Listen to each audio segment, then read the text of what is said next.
주신 말씀을 통해서 복음을 전하는 교회 13번째 시간입니다. 우리는 주의 것입니다 라는 제목으로 하나님 말씀 대림절 세 번째 주일입니다.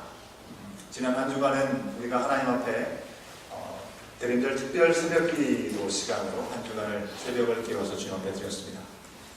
우리가 한 주간 동안 아무런 자격이 없는 우리를 위해서 최고의 선물 바로 예수 그리스도를 우리 가운데 보내주심으로 말미암아 우리 가운데 허락된 삶이 얼마나 다양하고 얼마나 완전한 복된 종합 선물 세트인지를 우리가 함께 돌아보는 은혜의 시간이 되었습니다. 지난 주 중에 저는 저희 막내 아이가 다니는 학교에서 있었던 크리스마스 콘서트를 다녀왔습니다. 사실 벌써 여러 차례 다녀왔기 때문에 좀 새삼스럽지는 않습니다. 늘 봤던 모습이긴 한데요. 이번에 학교에서 성탄 발표를 보면서 이번에는 전과는 좀 다르게 전체적으로 내용과 또 이렇게 다양한 구성들이 참 재밌게 이루어졌다는 생각을 갖게 되었는데요. 그래서인지 아이들도 참 즐겁게 적극적으로 참여하는 모습을 또 볼 수가 있었습니다. 하지만 한편으로는 아쉬운 마음을 감출 수가 없었습니다. 왜 그렇겠습니까? 성탄절에 주인공이 빠져있다라는 생각을 했기 때문에 그렇습니다. 그 어느 때보다도 정말 많은 우리 학부모님들께서 함께 참여해서 함께 그 자리에 함께 기쁨을 함께 누리는 시간을 가졌는데요. 그 자리에 예수님은 계시지 않는 것처럼 느껴졌습니다. 전반부에서는 반갑게 우리가 이미 익숙하게 잘 알고 있는 찬송가의 노래소리가 흘러나왔습니다.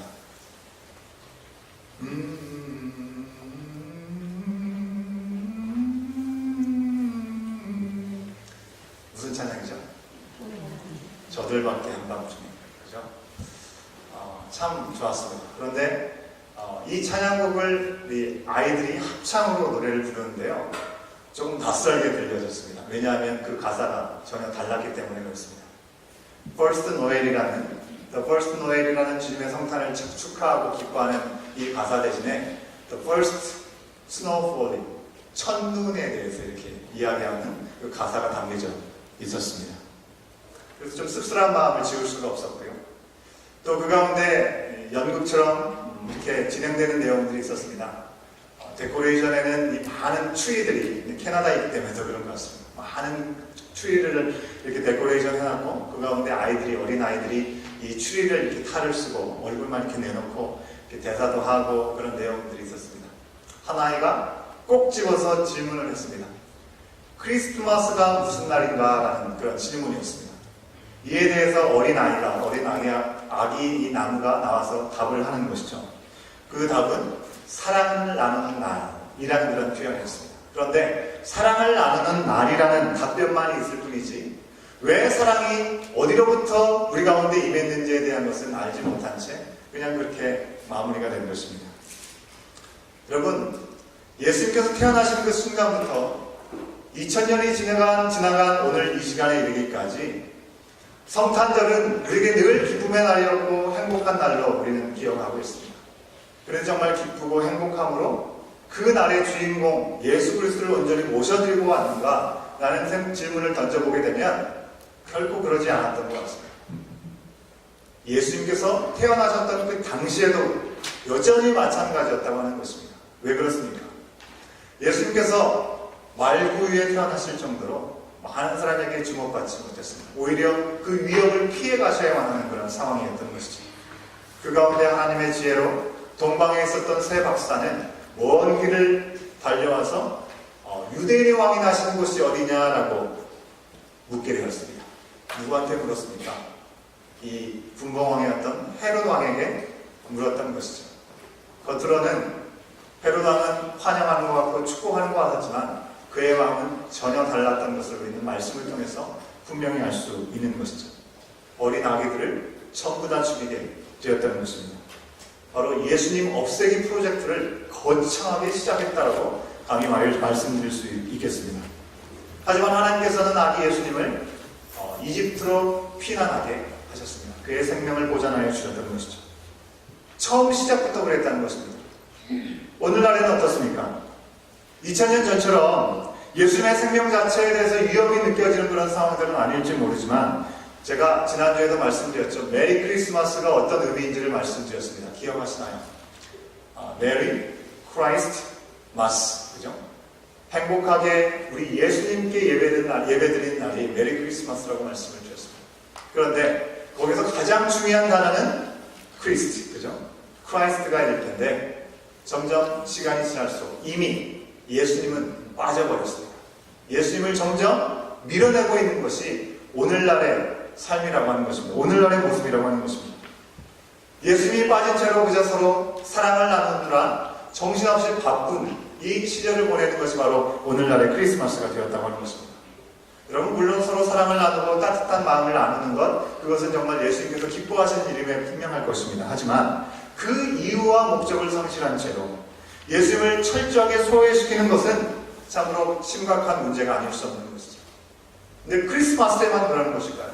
크리스마스에만 정말 예수님을 밀어내고 있는 것일까요? 우리의 일상적인 삶에서는 어떻습니까? 우리의 일상적인 삶 속에서도 우리의 생명이 되신 예수님, 우리의 모든 삶을 친히 인도해 주신 그 예수님 앞에 우리의 삶을 주도권을 내어드리지 못하고 내 스스로 이 모든 것을 감당할 수 있는 것처럼, 아니 감당할 마음을 가지고 내어드리지 않는 모습이 우리 가운데도 얼마나 많이 있냐고 하는 것입니다. 여러분들, 오늘 제가 드린 그 주보의 칼럼에 보시면요, 예수라고 하는 팀 켈러 목사님의 글의 일부를 제가 실어놨습니다. 우리 마음속에 작은 헤롯 왕이 여전히 우리가 마음 가운데 남아있기 때문에 예수님을 왕으로 우리의 삶에 모셔드리지 못하고 그것을 거부하고 예수님 없애는 프로젝트를 우리 또한 동참하고 있다라고 이 팀 켈러 목사님은 그렇게 기록하고 있습니다. 여러분, 만물의 창조자시고 지금도 우리의 인생을 운행하여 주고 계시는 하나님께서 그 누구와 비교할 수 없는 그 사랑의 마음으로 우리 가운데 독생자 예수 그리스도를 최고의 선물로 보내주셨습니다. 그 사실을 받아들이는 우리들마저도 왜 그 귀한 선물을 받고 그 안에서 허락되는 세상에 줄 수 없는 영광과 기쁨과 평안과 능력을 누리지 못하고 왜 우리 스스로의 힘으로 그것들을 주장하려고 하냐고 하는 것입니다. 우리 안 그렇습니까? 뭔가 평탄할 때는 우리가 좀처럼 주님을 찾지 않지 않습니까? 하지만 뭔가 어려움이 있고 내 힘으로 해결할 수 없는 순간이 올 때마다 우리는 하나님을 붙드는 그런 간절한 마음을 갖게 되는 것이 바로 이러한 우리들의 모습이라고 하는 것입니다. 그렇게 되는 이유는 간단합니다. 내 삶의 주인이 계속 내가 되고 싶은 마음, 내가 왕이 되고 싶은 마음이 있기 때문에 그렇습니다. 오늘 우리가 예배 첫 부분에 함께 찬양을 드렸는데요, 찬양의 노래 가사에도 있었던 것처럼 오늘 우리에게 예수님의 그 사랑에 우리가 온전히 잠기고 그 사랑을 누리려고 하면 우리의 왕관을 내려놓을 수 있어야 된다고 하는 것입니다. 우리의 왕관. 그런데 우리는 어떻습니까? 우리 스스로 인생의 문제를 해결할 수도 없고 그것을 풀어갈 수 있는 능력이 없다는 것을 우리는 너무나 잘 알고 있습니다. 잘 알고 있는데도 불구하고 일단 내 왕관을 벗고 싶지 않습니다. 그리고 그것을 쓴 채로 내 스스로가 군주가 되려고 하는 그런 마음을 갖고 있다고 하는 것입니다. 내 속에 있는 작은 헤롯왕은요, 왕관을 벗지 말고 소소한 일들에 만족하고 거기에 안주하고 그것을 누리면서 뭐 이 한평생 살아가는 거 뭐 별거 있어, 인생 뭐 별거 있어 하면서 그렇게 누리며 살아가라고 우리를 유혹한다고 하는 것입니다. 이런 상황 가운데 하나님께서 우리 가운데 주신 말씀은 결코 편한 말씀이 될 수 없는 것이죠. 하나님의 나라를 구하고 하나님의 뜻을 구하고 나 개인을 향한 하나님의 계획이 무엇인지를 묻는 가운데 열방을 구원하기 원하시고 잃어버린 영혼들이 하나님 앞에 구원받기 원하시는 그 말씀들은 우리 가운데 참 부담스러운 말씀이 아닐 수 없다고 하는 것입니다. 그저 있는 자리에서 내가 하고 싶은 대로 살면서 뭐 큰 욕심 부리지 않고 이렇게 살기를 원하는데 이런 말씀들을 들으면 정말로 뭔가 거창한 일들을 해야 될 것 같고 매일매일 우리가 먹고 사느라 바쁘고 너무나 정신이 없는데 우리 가운데는 참 어울리지 않는 옷이다 라고 생각할 수 있을지도 모르겠습니다. 그런데 우리가 이렇게 생각하는 데는요, 분명한 이유가 있습니다. 왜 그렇습니까? 우리가 기억해야 될 한 가지는요, 우리가 원래 괜찮은 인간들이 아니라고 하는 것입니다. 그냥 이렇게 적당히 살아도 별 문제 없이 하나님 나라에 갈 수 있는 존재가 아니라고 하는 것입니다. 지금 살고 있는 이 상황에서 조금 더 나았게 살아갈 수 있도록 예수님이 이 땅에 인간으로 오신 것이 아니라고 하는 것입니다. 원래 우리는 어떻습니까? 어둠의 자녀들 아니겠습니까? 사망의 음침한 골짜기에 빠질 수밖에 없었던 우리들인데 거기서 빛의 자녀로 우리를 옮기시기 위해서 이 땅에 예수님께서 오셔야만 했다는 사실을 우리는 분명히 기억해야 된다고 하는 것입니다. 이 세상에서 편안한 그 모든 상황 때문에 이 정도면 좋겠다라고 생각하는 그 일들을 통해서 하나님께서 우리 가운데 예비하신 것을 누리지 못하게 된다면 점점 사탄의 위협 가운데 말할 수 없는 안타까운 일들을 우리는 거하게 되고 그 길로 갈 수밖에 없다고 하는 것입니다. 우리는 어떻습니까? 우리는 항상 하나님께서 우리 가운데 주신 은혜가 감사하다고 얘기하지만 뭔가 지금 현실 앞에 있는 어려움이 처하게 되면 그 어려움 때문에 과거에 좋았던 시간들을 오히려 더 많이 기억하고 그때로 돌아가려고 하는, 그때를 소환하려고 하는 그런 마음이 우리 가운데 참 많이 있는 것을 우리가 돌아볼 수 있는 것이죠. 성경 말씀 속에서 보여주는 이스라엘 백성들의 모습이 바로 그랬습니다. 이집트에 살 때는 노예로서 살았습니다. 그들은 어떤 것도 그들 스스로를 주장할 수 없었습니다. 시키는 대로, 주는 대로 그냥 그렇게 살 수밖에 없었습니다. 그들이 얼마나 고역에 힘들었는지 하나님을 향해서 외쳤을 때 하나님께서 그들의 음성을 들으시고 직접 내려오시는 은혜, 바로 모세를 준비하여 주심으로 그들을 건져주셨다고 하는 것입니다. 그들을 출애굽했습니다. 세상이 줄 수 없는 방법으로 홍해바다를 건너는 놀라운 역사를 목도했기에 그들은 하나님 앞에 찬양을 올려드렸습니다.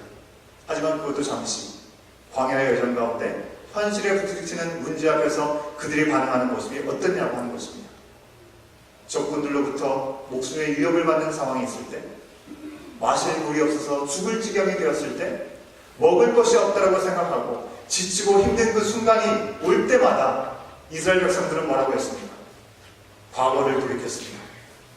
이집트에서 노예로 있었던 시간이었다면 그 자리에 그냥 있었다고 한다면 그래도 먹을 거라도 제대로 먹었을 텐데 라는 생각을 가지고 그들이 18번처럼 늘 외치던 말, 바로 애굽이 좋았다. 끊임없이 반복했다고 하는 것입니다. 그리고 그들이 뭐라고 했습니까? 하나님께서 구원해 주시고 이끌어 주신 그 놀라운 은혜와 사랑, 그것은 싹 잊어버리고 하나님을 향해서, 모세를 향해서 불평불만했다고 하는 것입니다. 마치 그들의 어리석음처럼 오늘을 살아가는 우리들도 자꾸 과거의 죄의 종의 모습으로 돌아가려고 하는 우리들의 모습이 있지는 않냐고 하는 것입니다. 내 스스로 나의 인생을 잘 경영할 수 있는 것처럼 우리는 착각하고 있지는 않습니까? 만약 우리 스스로 그 일들을 감당할 수 있는 잠재력과 능력이 있었다고 한다면 예수님께서 이 땅에 인간으로 오실 이유는 하나도 없는 것이죠. 여러분, 우리가 지난 새벽 기도 동안에 로마서의 말씀을 쭉 함께 살펴봤습니다. 지난 주일에는 우리가 로마서 7장의 말씀을 우리가 들었는데 한 주가 지나서 오늘은 우리가 14장의 말씀을 듣고 있기 때문에 좀 당황하실 수 있는 분들도 계실 것 같습니다. 그래서 제가 그 사이에 있는 말씀들을 짧게 리뷰를 해드리고자 합니다. 로마서 1장부터 11장까지의 말씀들은요, 우리가 어떤 존재인지 죄인이라는 사실들을 분명히 알려주었습니다. 그리고 하나님께서 그 뜻을 알려주게 허락하신 그 율법을 통해서 우리가 얼마나 죄인된 존재인지를 확인할 수 있게 하셨다고 하는 것입니다. 그리고 우리들의 죄인된 모습은 이 율법을 온전히 지킬 수도 없는 존재라는 것을 확인할 수밖에 없는 것이죠. 그러기에 완전하신 계획과 섭리하신 가운데 최고의 선물이 예수 그리스도를 우리 가운데 보내주셨던 것이고요. 예수 그리스도를 통해서 이제는 우리가 더 이상 죄의 속박에 놓이지 아니하고 이 율법의 정죄에 놓이지 않을 수 있게 되었다고 하는 것입니다. 그 은혜와 부르심을 받은 사람답게 새로운 피조물이 되었기 때문에 이제 우리가 하나님의 새로운 자녀로서 어떻게 살아갈 것인지에 대해서 12장 말씀부터 15장까지 우리의 새로운 인생의 사용 설명서가 무엇인지를 말씀하고 있는 내용이라고 하는 것입니다. 절망에서 소망으로, 어둠에서 빛으로 우리를 불러내신 그 예수님 안에서 우리는 이제 진정한 자유의 삶을 누릴 수 있게 되었다고 하는 것입니다.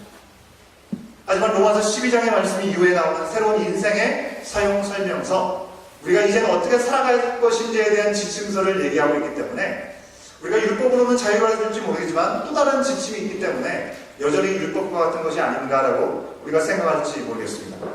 하지만 전혀 그렇지가 않습니다. 왜 그럴까요?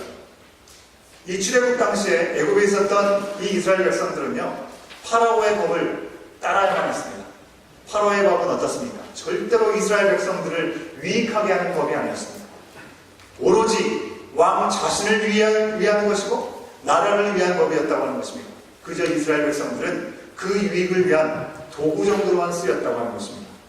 하지만 출애굽 이후에 하나님께서 불러주시고 하나님의 자녀가 된 이후에 그들에게 허락하신 하나님의 법은 무엇입니까? 하나님 당신만을 위해서 그들에게 주신 법이 결코 아니라고 하는 것입니다. 그들의 원래 모습을 회복하게 하시고 그 시간을 통해서 하나님의 놀라우신 은혜와 평강을 누리며 나갈 수 있도록 허락하셨던 법이 하나님께서 그들 가운데 허락하신 법이라고 하는 것입니다. 여러분 오늘 우리 논양부 우리 소망의 창성에서 아름답고 멋지게 우리 옷을 입고 오셔서 함께 특성으로 하나님 앞에 영광 돌렸는데요. 좋으셨죠? 네, 너무 큰 은혜를 받았습니다. 오늘 이렇게 찬양을 위해서 어제 또 이렇게 기도원에서 함께 모여서 맹 연습을 이렇게 하셨습니다. 저도 초청해 주셔서 함께 기도하고 식탁에 계셔서 함께 나누게 되었는데요. 이 식사를 하는 중에 한 재미있는 장면을 봤습니다. 우리 오늘 이 찬양을 반주해 주신 우리 권사님의 따님이 이렇게 해주셨는데요. 그 따님의 아들이죠. 한 5살 정도 됐나요? 우리 태민이가 거기 와서 이제 혼자 이렇게 놀면서 이제 밥을 같이 먹게 되었는데 제가 어깨너머로 이렇게 살짝 보니까 할머니가 이 태민이한테 밥 먹으라고 이렇게 떠밀어 주기도 하고 계속 밥 먹으라고 실랑이를 벌이는 그런 모습을 제가 볼 수 있었습니다. 여러분 왜 그러는 것입니까? 할머니가 손주에게 그런 이유는 무엇입니까? 할머니에게 어떤 유익이 있어서 그러는 것입니까? 당장에 내게 어떤 큰 유익이 있기 때문에 손주에게 밥을 먹으라고 이렇게 하는 것입니까? 그러지 않죠, 그죠? 너무 사랑하기 때문에 이 손주가 건강하게 잘 먹고 잘 자라기를 원하는 마음 그거 하나뿐인 것입니다. 우리 하나님의 마음이 그런 거라고 하는 것입니다. 우리 하나님께서 우리 가운데 무엇인가를 요구하시고 뭔가를 얻어내야 될 필요가 있으신 분이 전혀 아니라고 하는 것입니다. 아무런 필요가 없으신 이 모든 것들의 주인이 바로 우리 하나님이신데 그 하나님께서 왜 애써서 인간의 몸으로 아들 예수 그리스도를 보내주시고 이스라엘 백성들에게 하셨던 것처럼 일마다 때마다 필요한 것들을 보내주시고 채워주시고 이끌어주시냐고 하는 것입니다. 단 한 가지 사랑의 마음 때문에 그렇다고 하는 것이죠. 사랑의 마음 때문에. 그 사랑의 마음을 온전히 좀 더 알려고 우리 가운데 율법을 주셨습니다. 율법을 통해서 하나님의 뜻이 무엇인지를 좀 바로 알기를 원하셨고 그 율법을 온전히 지킬 수도 없는 존재라는 사실들을 알므로 온전히 예수 그리스도 한 분만을 붙잡고 나가는 우리의 삶이 되기를 원하셨다고 하는 것입니다. 그런데 그것을 바라보는 우리 인간들의 반응은 어땠습니까? 율법학자들, 바리새인들, 종교 지도자들은 이 율법에 수백 가지의 새 항목을 만들었습니다. 그리고 마치 그것을 잘 지킬 수 있을 것처럼 그것을 잘 지킴으로 자신들의 의를 자랑할 수 있을 것처럼 생각했다고 하는 것입니다. 제가 전에도 말씀드렸죠. 그 중에 한 가지 안식일을 기억하여 거룩하게 지키라. 이 말씀에 대해서 어떻게 그들이 적용을 했습니까? 위독해가지고 죽음 직전에 있다 할지라도 그냥 응급처치만 할 뿐이지 절대로 그를 살려두는 치료를 해서는 안 된다라고 그들 스스로 새 항목을 만들었습니다. 얼마나 우스운 얘기입니까? 안식일을 기억하여 거룩히 지키라고 말씀하신 것은 온전한 쉼의 시간을 통해서 하나님과의 관계가 세워지기를 원했던 것이지 죽는 자를 바라보면서도 내가 아무것도 하지 않고 하나님 앞에 나는 잘 지켰다 그것을 고백하기 위한 것이 결코 아니라고 하는 것이죠. 그런데 우리 인간들의 모습이 이 모양이라고 하는 것입니다. 이 율법주의자 종교 지도자들의 지킨 것을 통해서 내세울 수 있는 유익이 뭐겠습니까? 그저 내가 율법 이만큼 지킬 수 있다 착각하는 그런 자랑 정도일까? 그 이상이 아무것도 아니라고 하는 것입니다. 예수님께서 이 땅에 오심으로 죄와 사망의 법에서 우리를 해방시켜 주셨습니다. 그리고 생명의 성령의 법에서 자유를 누릴 수 있게 허락하셨다고 하는 것입니다. 율법을 지키는 것과 하나님의 자녀가 된 새로운 피조물이 된 우리들이 어떻게 살아갈지 12장부터 이후의 말씀 가운데 새로운 사용설명서로 우리 가운데 주신 말씀이 결코 똑같지 않은 것은 예수 그리스도만 붙잡게 되면 내 삶의 원동력이 되시는 성령 하나님의 인도하심 가운데 자유를 누릴 수 있는 삶이 우리 가운데 허락되기 때문에 그런 줄 믿습니다. 그런데 오늘 말씀을 보니까요, 교회 안에서조차도 자유와 능력을 허락받았음에도 불구하고 이 일들의 시행착오를 겪고 있는 교회의 모습을 우리가 바라보게 되는 것입니다. 여전히 예전처럼 우리가 무엇을 지키느냐 지키지 못하고 있느냐 아니냐 지킬 것이 아니냐 지킬 것이냐를 따지면서 서로 비판하고 정죄하는 모습이 바로 교회 안에도 있었다고 하는 것입니다. 오늘 말씀해 보면요, 교회 안에 두 종류의 사람이 등장하고 있는 것을 볼 수 있습니다. 한 사람은 믿음이 연약한 사람, 그리고 한 부류는 무엇이든지 가리지 않고 먹는 믿음이 강한 사람. 여러분, 재미있는 것이 무엇인지 아십니까? 예수님께서 오시기 전에는 율법을 얼만큼 잘 철저히 지켰느냐에 따라서 잘 지킨 사람은 믿음이 좋은 사람, 율법을 잘 지키지 못한 사람은 믿음이 약한 사람이었습니다.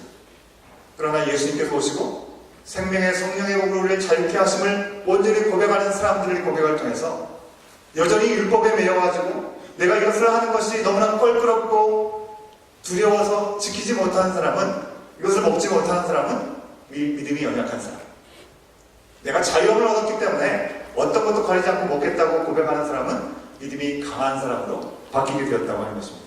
참 재미있는 부분입니다. 왜 이런 일들이 벌어졌을까요? 왜 먹는 문제가 생기게 된 것일까요?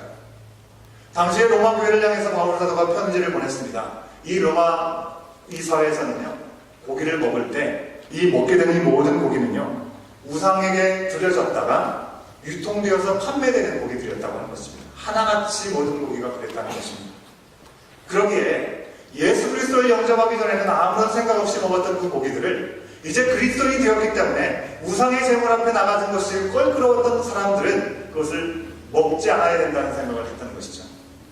그래서 성령 안에서 자유함을 누리고 있었던 사람들은 우상의 제물이라 할지라도 내가 하나님을 온전히 믿기 때문에 나는 먹을 수도 있다. 하지만 어떤 이들은 그럼에도 불구하고 이것을 먹지 않는 것이 좋겠다, 일부러 먹지 않는 사람들도 있었다고 하는 것입니다. 바울이 이에 대해서 뭐라고 얘기합니까? 먹어도 된다? 먹지 말아야 된다? 그렇게 답을 주고 있지 않습니다. 뭐든지 먹어도 된다라고 하는 사람들은 그렇지 못한 사람들을 향해서 업신여기지 말라고 말씀하고 있습니다. 아니, 이미 우리 가운데 자유함을 주셨는데 어째서 저것도 먹지 못하고 있지? 참으로 안타까운 인생들이네 라고 업신여기지 말라고 했습니다. 반면에 스스로 제한하고 고기를 먹지 않은 사람들은요, 아무거나 먹는 사람들 향해서 비판하지 말라고 분명히 말씀하고 있습니다. 왜 그렇게 말씀하셨을까요? 여러분 보시는 말씀의 노란 글씨만 한번 확인해 보도록 하겠습니다. 함께 읽습니다. 시작! 이는 하나님이 그를 받으셨습니다.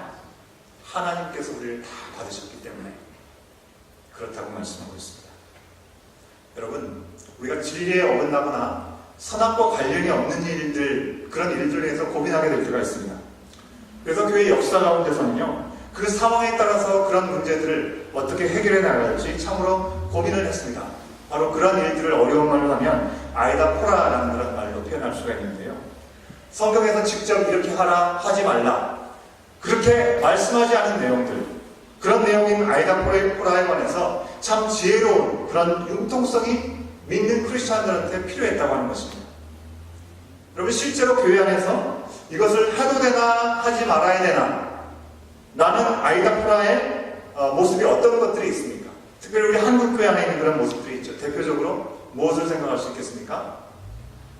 술 먹는 문제, 담배 피우는 문제가 대표적일 수 있을 것 같습니다. 언제나 한국 교회는 참 이 문제 때문에 늘 이게 악유가 있었습니다.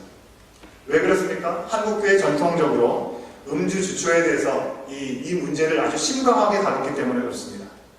선교 초기에 많은 양반들이 첩을 두는 것을 예사로 여기고 또 술과 유흥을 일삼으면서 한가롭게 모여서 담배를 피우고 세월을 허비하고 건강을 해치는 일들이 너무나 많았다고 하는 것입니다. 일상적인 삶이었다고 하는 것입니다.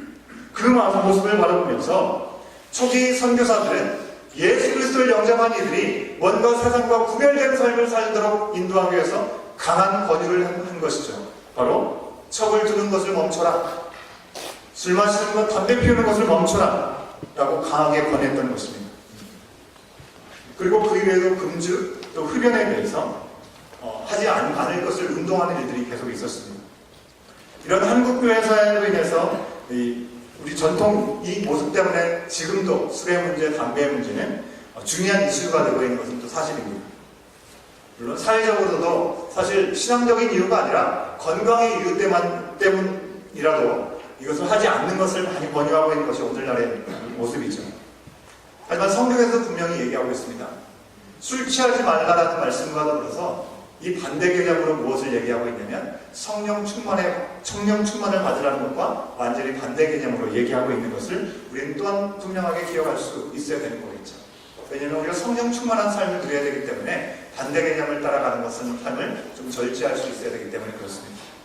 하지만 분명한 것은 이 문제로 인해서 술이나 담배를 하는 분들을 쉽게 비판한다든지 술, 담배를 안 하는 분들은 참 인생에 여유가 없고 참으로 빡빡하게 살아가네 라고 업신여겨서도 안 된다라고 하는 것입니다. 예수님께서요, 우리 가운데 무엇을 하고 무엇을 안 하고 이것을 위해서 이 땅에 오신 것이 아니라고 하는 것입니다. 교회가 존재하는 것, 우리가 믿음 생활하는 이 기독교는요, 우리의 삶 가운데 무엇을 할 수 있는지 무엇을 하지 말아야 되는 그것을 구분하려고 생긴 것이 아니라고 하는 것입니다. 그 사실을 우리는 기억할 수 있어야 되는 것입니다.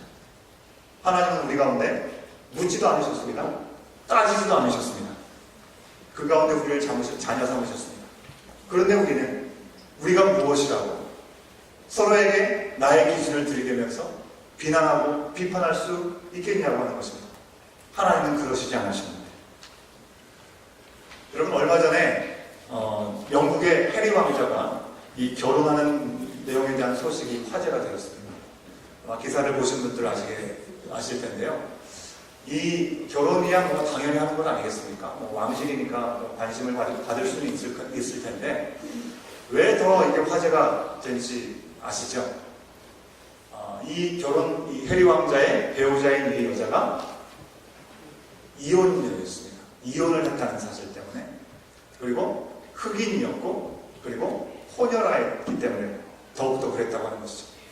영국 사야말로 참으로 보수적인 곳 아니겠습니까? 보수적인 사람들은 어떻게 왕자가 이혼한 여자, 그리고 순수 혈통이 아닌 혼혈족과 결혼할 수 있느냐라고 문제를 삼는 것이죠. 언론은 앞다퉈서 세 가지 단어를 되서특별했습니다. 이혼, 흑인, 혼혈, 자극한 것이죠. 이에 대해서 해리 왕자는 어떻게 반응했습니까? 아무렇지도 않게 생각했습니다. 왜 그랬을까요? 아내 될 사람이 너무나 이뻐서 그랬을까요? 이쁜 사람은 그런 조건이 아니더라도 얼마나 많이 있습니까? 너무나 사랑했기 때문에 그런 것 아니겠습니까? 누가 뭐라고 공격해와도 그것이 아니라 얘기해도 본인한테는 가장 사랑하는 얘기이기 때문에 그것이 문제가 되지 않았다고 하는 것입니다. 우리 하나님께서 우리를 향한 마음이 바로 그런 마음이 아니겠냐고 하는 것입니다. 우리를 향해서 어떤 것도 약점을 들춰내고 비판하시기 전에 우리를 불러주시고 하나님의 자녀 삼으셨는데, 우리들은 여전히 연약함 가운데 있는 우리들의 모습 가운데 있으면서도 상대방을 향해서 비판하고 업신여기는 모습들이 혹시 우리 가운데 있지는 않은지 오늘 말씀을 통해서 돌아볼 수 있어야 된다고 하는 것입니다. 하나님, 우리가 거룩함으로 주님 앞에 서가기를 원하는 것이지 먹고 마시는 문제로 인해서 우리를 질타하기를 원하시는 분이 아니라고 하는 것입니다. 오늘날 교회에서 여전히 이런 아이다포라와 같은 문제들이 여전히 존재하고 있죠. 여러분, 우리가 지난 20주년을 기념하는 우리 부흥회 때 오셨던 목사님께서 설교 중에 하셨던 말씀 기억하십니까? 교회가 여러 가지 문제로 갈등하고 분열을 이루는데 그 중에 하나가 이 강대상에 놓여 있는 카페트 색깔이었습니다. 그죠? 카페트 색깔을 전혀 다른 색깔도 아니고 같은 계열의 색깔인데 좀 진하냐, 좀 덜 진하냐, 이것을 결정하는 것 때문에 교회가 깨졌다, 이런 말씀을 해주셨는데요. 카페트 색깔 때문에 교회가 싸워서 갈라지고, 함께 침기하면서 먹는 교회 음식, 냉면 위에 달걀, 계란을 어떻게 올려야 되느냐, 이 문제 가지고 갈등합니다. 교회 안에서 찬양하는데 악기를 어디까지 써야 되느냐를 가지고 갈등하고, 교회에 오는 사람들의 복장이 어떠해야 되느냐, 이거 가지고 갈등하는 것들이 오늘도 여전히 이어지고 있다고 하는 것입니다. 그런데 이런 문제들이 서로를 상처받고 하나님의 영광을 가리운다고 한다면 가장 안타까워하실 분들은 하나님이 아니실까라는 생각을 해보게 되는 것이죠. 오늘 말씀에서 우리 하나님께서는 우리에게 명쾌하게 카페트 색깔은 진한 빨간색으로 해라. 그리고 냉면이 노란 자가 위에 보이게 해라. 찬양을 할 때는 기타, 드럼, 베이스까지만 사용해라. 교회 올 때는 발가락에 보이는 신발을 신지 마라. 라고 말씀하시지 않았다는 것입니다. 그것은 핵심이 아니라고 하는 것입니다. 핵심.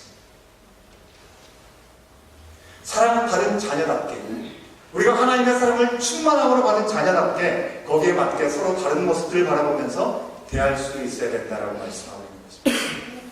그 기준들이 무엇입니까? 첫 번째로는요, 주님께서 허락하신 종, 주님의 바른 부르심을 받은 종들, 바로 이 자리에 앉아 있는 저와 여러분 모두가 해당되겠죠.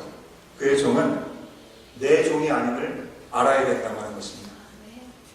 4절에서 말씀하고 있는 것처럼 그리스도 안에서 지체된 우리 서로 너무나 가까워지는 것 감사한 일이죠. 하지만 내가 이래라 저래라 이렇게 할 수 있는, 좌우할 수 있는 나의 종이 아니라는 것을 우리가 분명히 알 수 있어야 된다고 하는 것입니다. 나의 기준에 따라 내가 좀 더 연륜이 있기 때문에, 그래도 내가 이럴 때는 더 전문적이기 때문에 여러 가지 이유를 가지고 이렇다 저렇다 함부로 말하는 모습들이 우리 가운데 있어서는 안 된다는 것입니다. 아멘.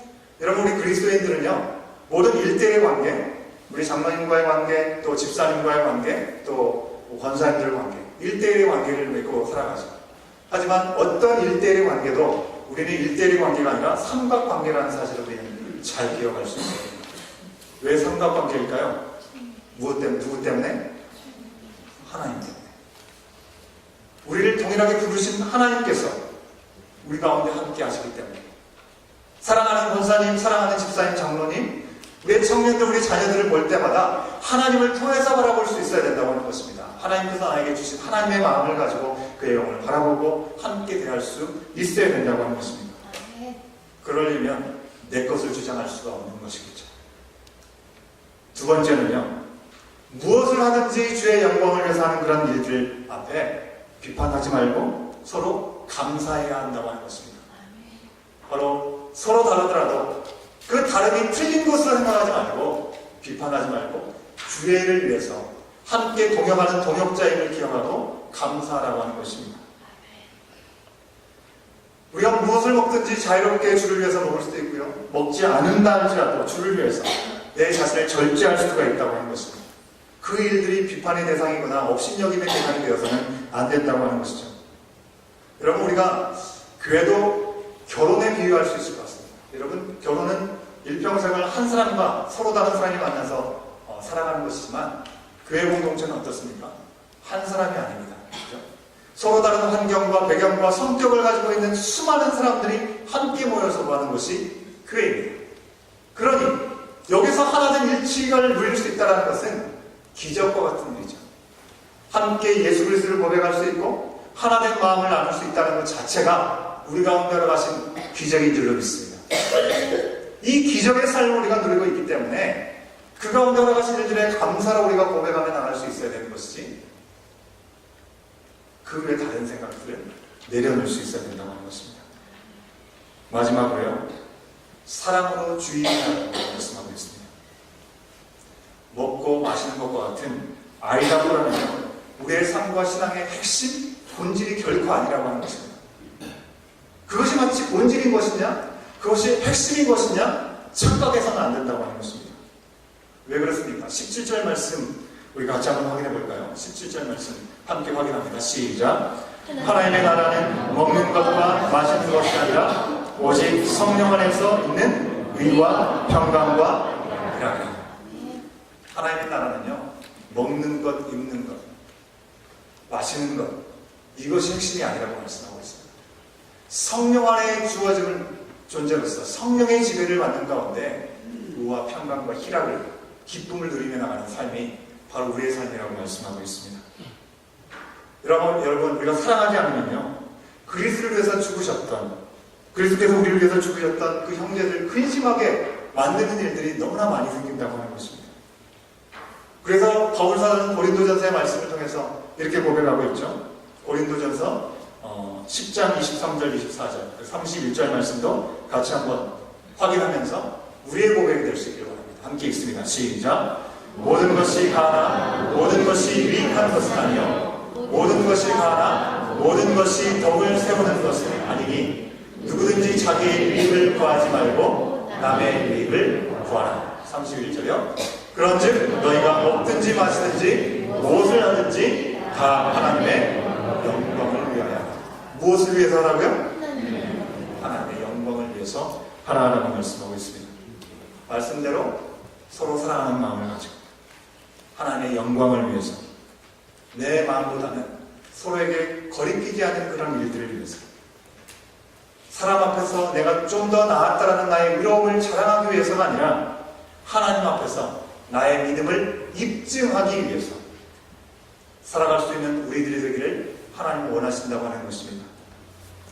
하나님의 놀라운 은혜를 입은 우리 교회 공동체의 관심사가 무엇이 되어야 되겠습니까? 여러분, 우리들의 관심사는 지금 무엇입니까? 그리고 우리가 함께 모이는 우리 교회 공동체의 관심은 무엇이 되어야 되겠습니까?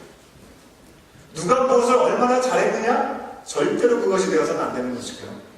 오직 하나님의 나라와 영광을 위해서 나의 왕관을 벗어놓고 하나님의 영광이 나타날 수 있도록 하나님의 영광만이 드러날 수 있도록 우리는 말씀 앞에 순종하고 그 말씀을 따라가고 사랑하며 나갈 수 있는 우리의 모습이 될 수 있기를 우리 주님은 우리 가운데 말씀하여 주고 계시다는 것입니다. 이 말씀 앞에 승리하며 나가는 우리야말로 주님의 것인 그 이유와 그 증거들이 우리의 삶 가운데 나타나기를 주의 이름으로 축원합니다. 이 시간 우리 잠깐 기도하겠는데요. 우리가 주님의 것이라고 분명히 말씀은 우리 가운데 선포해주고 있습니다. 비판하지도 말고 업신여기지도 말라라고 사소한 일이라 할지라도 그러지 말 것을 우리 가운데 요구하고 있습니다. 그런데 우리는 어떻습니까? 교회 안의 지체를 업신여기거나 비판한 적이 과연 우리 가운데 있다고 한다면 과연 그 이유는 무엇 때문이었습니까? 나와 신념이 다른 사람을 만날 경우에 나는 그것을 어떻게 해결해 나가고 있나요? 지금 나와 우리 교회 공동체가 주되게 관심을 갖고 있는 것은 과연 무엇인지 우리는 조용히 묵상 가운데 하나님을 바라보면서 물을 수 있어야 될 줄 믿습니다. 성령 하나님, 우리를 생명의 성령의 몸으로 자유케 하셨사오니 그 자유함을 누리며 모든 일을 하나님의 마음으로 품고 하나님의 영광을 위해 살아갈 수 있는 우리의 심령들이 될 수 있도록 인도해달라고 우리 간절한 마음으로 이 시간 잠깐이지만 함께 기도하는 시간 갖겠습니다. 기도하시겠습니다. 아버지 하나님 은혜를 감사합니다. 성령 하나님 우리 가운데 말씀하여 주시고 예수께서 이 땅에 우리 가운데 가장 좋은 최고의 선물로 오셨음을 우리로 하여금 돌아볼 수 있도록 인도하시니 감사합니다. 주님 모든 것들의 주인 되신 하나님의 말씀 앞에 우리가 다시금 서게 하여 주시옵소서. 어떤 일로든지 그 일이 우리 가운데 비판의 일이 되지 않게 하시고 업신여긴 일이 되지 않도록 인도하여 주시옵소서. 마시는 일이든지 먹는 일이든지 무슨 일을 하든지 하나님의 영광을 내나갈 수 있는 우리의 삶이 될 수 있도록 성령 하나님 우리를 붙들어 주시옵소서. 주님의 놀라우신 영화 사랑 그 은혜 가운데만 우리 온전히 구할 수 있도록 인도하여 주시옵소서. 그 은혜를 위해서 나의 모든 왕권을 내려놓게 하여 주시고 예수 그리스도의 주인 되심을 고백하고 순종하며 따라가는 내 삶이 될 수 있도록 인도하여 주시옵소서. 우리의 모든 것이 되시는 주님, 최고의 선물 예수 그리스도를 우리 가운데 보내주시고 우리를 새로운 피조물로 빚어주시니 참으로 감사합니다. 대림절을 보내면서 예수께서 이 땅에 오셔만 했던 그 이유들을 우리가 다시 한번 우리의 마음판에 새기게 하여 주시옵시고 세상 속에서 흥청망청하는 그런 분위기라 할지라도 온전히 이 세상의 주인 되시는 예수 그리스도를 붙잡고 성령께서 우리 가운데 함께 하심으로 자유케 하신 놀라운 은혜의 시간들을 잃어버린 영혼들을 위해서도 헌신하고 섬김의 자리에서 살아갈 수 있는 우리의 삶이 될 수 있도록 성령 하나님 우리를 인도하여 주시옵소서. 우리의 입술만이 주님의 것이다 고백하지 않게 하여 주시고 우리의 삶이 증거할 수 있도록 주의 인도하여 주시옵소서. 그리함으로 마지막 때를 살아가는 우리의 삶 가운데 하나님의 선하시고 온전하시고 기뻐하신 뜻을 세워나가며 산재물이 된 영적 예배자들 우리 모두가 되게 하여 주시옵소서. 이 모든 시간을 주의 손길에 올려드리며 이 모든 말씀 예수님의 이름으로 간절히 기도하옵나이다.